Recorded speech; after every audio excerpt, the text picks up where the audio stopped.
I was sitting in my office at 2:30 a.m., adjusting the backup settings on our baby monitor, when the sound of shattering glass pierced the silence. My head snapped up to the live security feed on my laptop. The timestamp froze in my mind, 23/1147. And there she was, our HOA president, Linda Chase, hauling herself through our living room window in a navy tracksuit, her movements clumsy but determined, like a cat too fat to fit through the flap. For a long second, I couldn't breathe.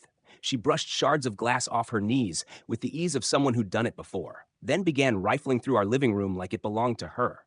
She ran her fingers along our furniture, flipped couch cushions, peered behind frames. This wasn't desperation. This was routine. And then I heard it, her whisper into a hidden earpiece. Target secured. Planting devices now. Baby's room, upstairs, third door. My blood iced over. 3 months earlier, Emma and I had moved here with our daughter, Lily, looking for a fresh start. We'd scraped together every cent for a down payment on a modest colonial. We dreamed of quiet nights, a safe place to raise our child. Instead, from the moment we unpacked, violation notices rained down. Our grass too high, our door the wrong shade of beige, our hose visible from the street. Each letter carried the weight of legal threats, signed by Linda's lawyer, Robert Kane. At first, I thought it was harassment. Now I knew better.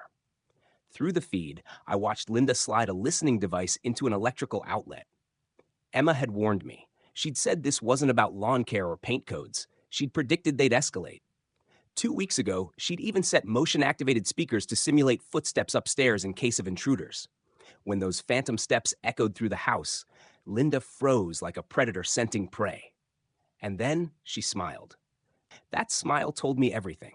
This wasn't her first time breaking into a home. She pulled out a scanner, sweeping the air, mapping our network, identifying connected devices. She wasn't just spying, she was preparing to take control. And then Lily's soft breathing crackled through the baby monitor. Linda's head snapped toward the stairs. She started moving toward my daughter's room. Every protective instinct in me roared to life, but Emma's hand landed firm on my shoulder. "Wait," she whispered.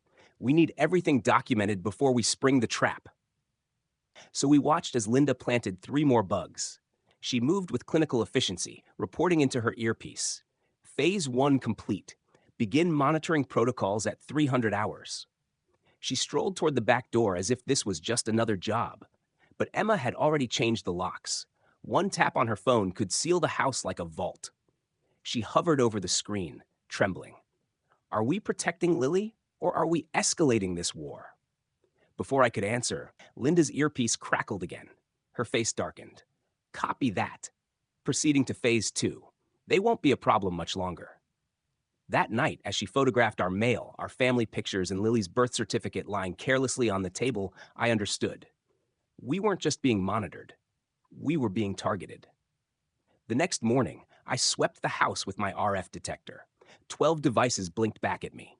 Hidden transmitters in the smoke detector, behind frames, even inside Lily's monitor. Each one broadcasting with encrypted sophistication that screamed professional. Emma's drone surveillance of Linda's house confirmed my fear. Thermal scans revealed a basement humming with servers, equipment, a map of 23 neighborhood homes.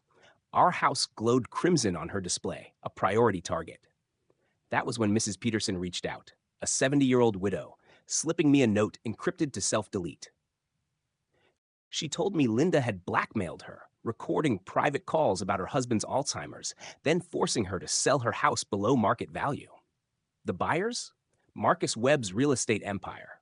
Linda wasn't acting alone. She and Kane were clearing families out, house by house, feeding Webb's developments.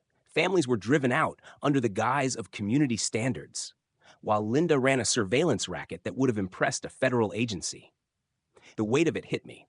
We were pawns in a multi-million-dollar scheme. And then the law came for us.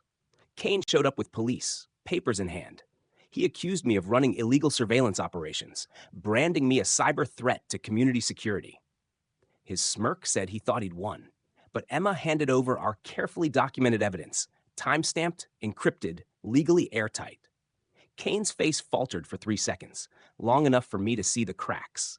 We played along as they searched, even as Kane himself planted another bug on our smart lock. Every word he recorded now became evidence of his own conspiracy. When his team left, smug and certain they'd crippled us, they had no idea we'd kept backups. They thought they'd disarmed us. In truth, they'd handed us the rope to hang them. But Emma knew we couldn't risk Lily anymore. We packed her off to her grandmother's, strapping a heart monitor to her chest so we'd know she was safe. Watching her car disappear, I saw Emma's face change. She was no longer just Lily's mother. She was the operator I remembered from her days as a private security contractor. Cold, focused, lethal. They escalated to legal warfare and child endangerment, she said. Now everything we do is justified. The plan unfolded like chess. Fake financial records left on the table, digital watermarks on every page. Magnetic locks on the doors, primed to seal at a touch. And above all, our infiltration of Linda's network, recording her every move. We didn't have to wait long. At 1:47 a.m., 3 vehicles rolled up. Linda stepped out with 2 operatives. Kane and Webb flanked the yard.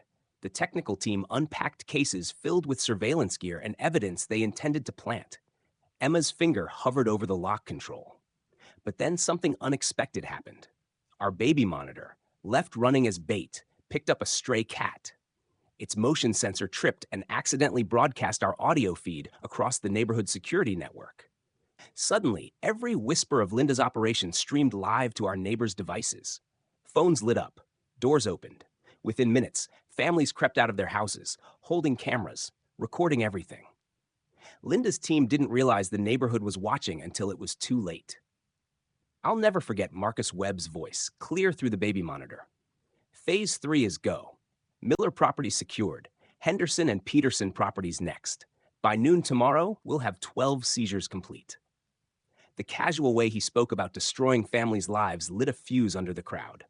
Neighbors surged forward, phones raised, documenting every planted wire, every bag of fake evidence. Linda screamed at her team to abort, but they were cornered. That was when Emma triggered the locks. Every exit clicked shut. Police sirens wailed closer. The crowd tightened. The predators were trapped in their own web. Kane tried to argue attorney-client privilege until Emma handed over proof of his profit-sharing with Webb. Linda cracked first, shrieking that she was just following orders, pointing at the men who had promised her immunity. Webb called federal contacts, trying to brand us terrorists, but his words were being live-streamed to dozens of witnesses. By the time the police arrived, the conspiracy was dead. Linda in cuffs. Kane's legal career over. Webb's empire already crumbling as his investors fled. The fallout was swift. Linda faced dozens of federal counts. Webb's assets were frozen. Kane was disbarred and prosecuted. The community dissolved the HOA overnight, replacing it with a transparent council led by Mrs. Peterson. For the first time since we'd moved in, neighbors talked openly on porches, kids played without fear, and our home was ours again. Emma and I turned survival into something larger. She built a consulting firm to help communities fight surveillance. I developed software tools to expose unauthorized monitoring. Our case triggered federal investigations across 17 states, unraveling similar schemes. What had started as one HOA's terror campaign became the catalyst for nationwide reform. Months later, I watched Lily take her first steps across the carpet where Linda once planted a bug. The house felt lighter, free. At night, when Emma and I checked our systems, it wasn't paranoia anymore. It was stewardship. Security, not surveillance. I'll never forget what Linda stole from us. But I'll also never forget what we reclaimed. We didn't just save our family. We saved a neighborhood. And maybe, just maybe, we changed the rules of the game.